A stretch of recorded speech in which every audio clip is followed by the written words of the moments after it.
Hello guys, तो मैं नीरज वैष्णव। आज मेरे सामने एक क्वेश्चन आया था। किसी स्टूडेंट ने पूछा था मुझसे कि सर ऐसा बताइए कि हम जब भी टैली करें तो क्या सोचें, या फिर जब आपके पास हम टैली करें तो उसमें क्या खास है जो हमें आपके पास टैली ज्वाइन करना चाहिए। तो मैं कुछ सजेशन देना चाहूँगा जो व्यक्ति टैली करना चाहते हैं या कंप्यूटर रिलेटेड कोई भी कोर्स करना चाहते हैं। तो सबसे पहले तो कि जहाँ पे भी आप टैली करते हैं वहाँ पे सबसे पहली चीज़ जो होती है उसकी फैकल्टी के बारे में हमको जांचना चाहिए कि वहाँ जो फैकल्टी पढ़ा रही है क्या उन्होंने कुछ सर्टिफिकेशन कर रखा है या फिर उनको कुछ एक्सपीरियंस है, या ऐसा नहीं वो आपके साथ में एक्सपेरिमेंट कर रहे हैं, है ना। सेकेंड चीज, आपको वहाँ के सर्टिफिकेशन के बारे में पता होना चाहिए। वो जो सर्टिफिकेशन दे रहे हैं वो किस लेवल तक का है और वो हमारे कहाँ काम आ सकता है। ऐसा तो नहीं है वो अपने इंस्टीट्यूट का ही नाम लिख के हमें एक फोटोकॉपी या जीरोक्स या रंगीन प्रिंट निकाल के देते और हम उसको लेके घूमे कि हमने सर्टिफिकेशन कोर्स कर दिया है। थर्ड चीज जो होती है वो होती है सिलेबस। तो सिलेबस भी हमें जांचना चाहिए। पहले हम जो उसको सिलेबस लेना चाहिए, उसको कहना चाहिए सर हमें सिलेबस प्रोवाइड कराइए, तो सिलेबस में कौन कौन सी चीजें आप कवर करवाओगे, है ना।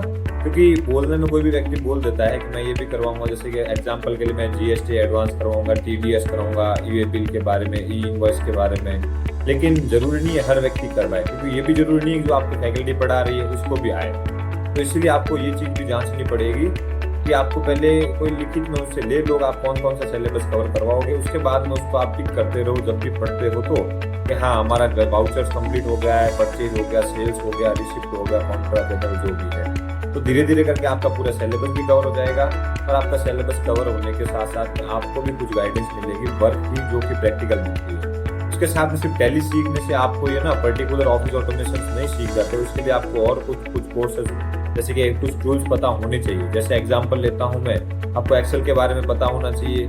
एक्सेल क्या होता है, एडवांस नहीं लेकिन बेसिकली, क्योंकि आप जब भी कोई रिपोर्ट एक्सपोर्ट करते हो तो एक्सेल में ही आती है ना।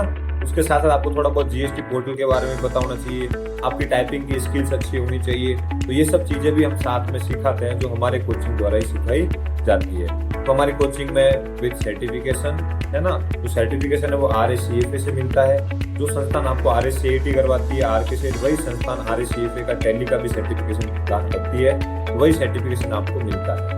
उसके साथ साथ टाइपिंग इसके साथ में फ्री है, उसके लिए कोई अदर चार्जेस नहीं है। एग्जाम इसके ऑनलाइन होते हैं और भी इसमें साथ साथ में आपको एक्सेल की क्लासें भी सिखाई जाती है, MS वर्ड भी सिखाया जाता है। और हमारा पूरा का पूरा ये दायित्व बनता है आप लोगों के प्रति कि हम आपको अपने इंस्टीट्यूट की तरफ से जितना हो सके उतना जॉब के लिए प्रिपेयर करें, ना कि ओनली फीस लेके छोड़ दें, है ना।